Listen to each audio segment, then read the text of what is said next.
Hoy veremos parte del libro de Joseph Ratzinger Benedicto XVI titulado Democracia en la Iglesia.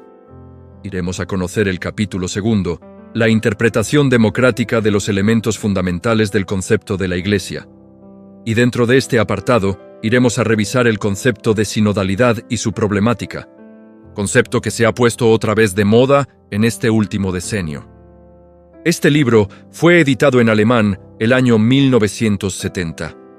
Publicado al español por Ediciones Paulina en 1971 y vuelto a publicar en el 2005. Vamos al capítulo 2, tercera parte. Sobre el problema de la estructura sinodal. Las cosas son diferentes en el caso de la llamada estructura sinodal de la Iglesia.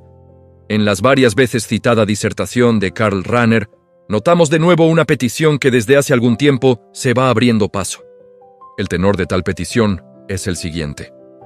Debería constituirse un sínodo nacional de obispos, sacerdotes y laicos, quizá por partes iguales, un tercio de cada categoría, que fuese el órgano supremo de gobierno de cada una de las iglesias nacionales, al que estarían sometidos también los obispos.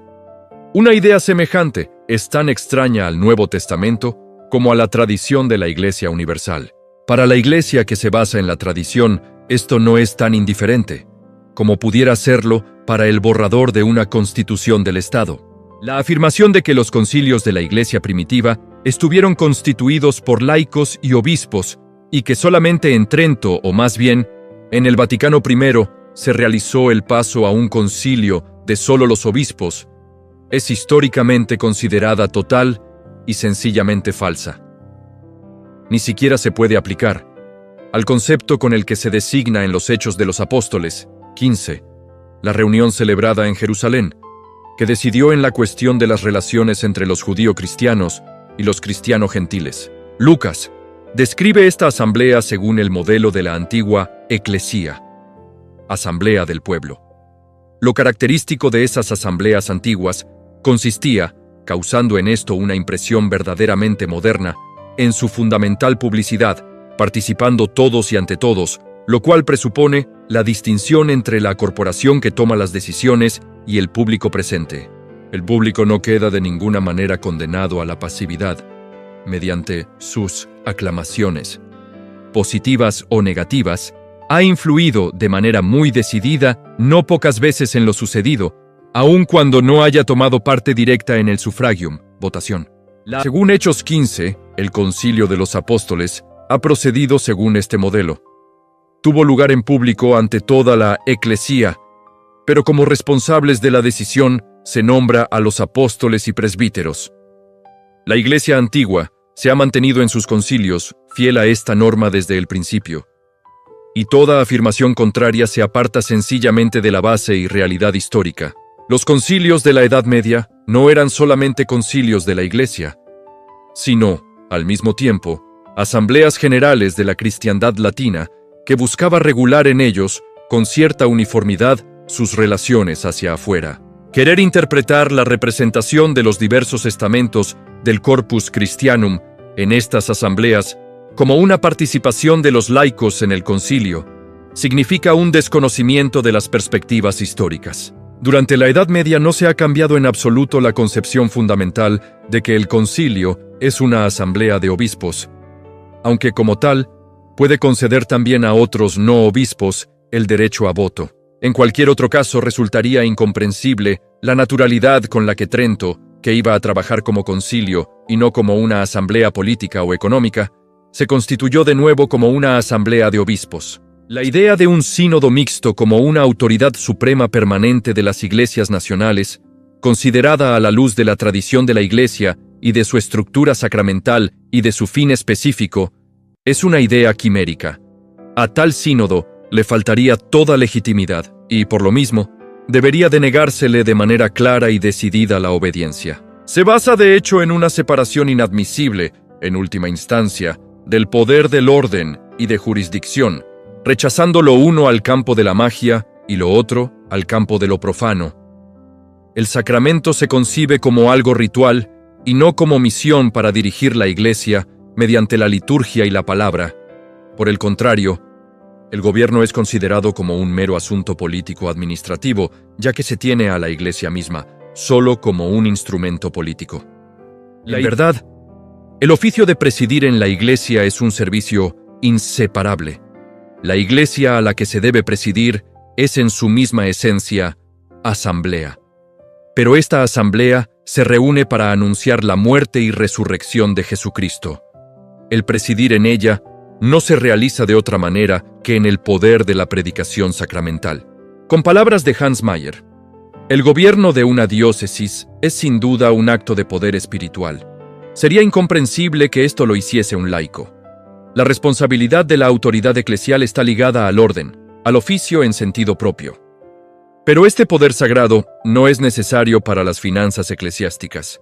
Es curioso que haya que recordar estas cosas tan evidentes y triviales a teólogos profesionales, y no solo a los de tercera clase. La idea sinodal que hemos mencionado produce la impresión de algo anticuado, hasta en el mismo trasfondo del desarrollo general social y político. En nuestros estados se impone la tendencia de limitar cada vez más el campo de lo estrictamente estatal, en favor de las iniciativas sociales que encuentran en el Estado su marco y su árbitro. Nos encontramos ante una creciente exoneración del Estado en favor de la sociedad, y yo creo que esta tendencia debe ser favorecida de modo decisivo. En la Iglesia, en cambio, se nos propone precisamente lo contrario. Integración total de todas las iniciativas dentro de un régimen sinodal que lo abarca todo, que regula todo, en las comunidades perfectamente integradas, desde el culto divino hasta el mandato político, que por su parte parece dejar en la sombra todas las demás tareas. Este programa que nos ha sido presentado y alabado como la perspectiva de reforma del futuro en el plano nacional, ya ha sido puesto en práctica con ardor en las células germinales de tales ideas en las comunidades de estudiantes.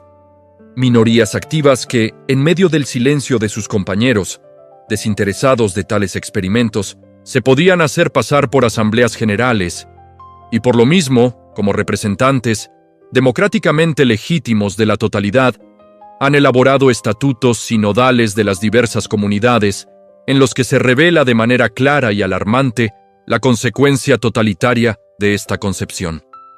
La Iglesia en la universidad no significaba la libre oferta de la palabra y el sacramento, sino la suplantación no solicitada de todos los cristianos de la universidad, por un grupo bien definido de comprometidos que opera, de modo completamente independiente de la fe. En virtud de la Constitución sinodal, es ahora la comunidad en su totalidad la que manifiesta su opinión, y esta comunidad expresa su opinión sobre todas las cosas. No se da aislamiento de algunos individuos, ni aislamiento del individuo concreto. La administración comunitaria es la que administra todas las cosas. Frente a esto, el único camino posible ha sido seguido, por ejemplo, por la comunidad estudiantil de Colonia, al rechazar el complot sinodal, manteniéndose en que a la comunidad, es decir, a la Iglesia, pertenece solo aquel que quiere pertenecer a ella en la libertad de la fe.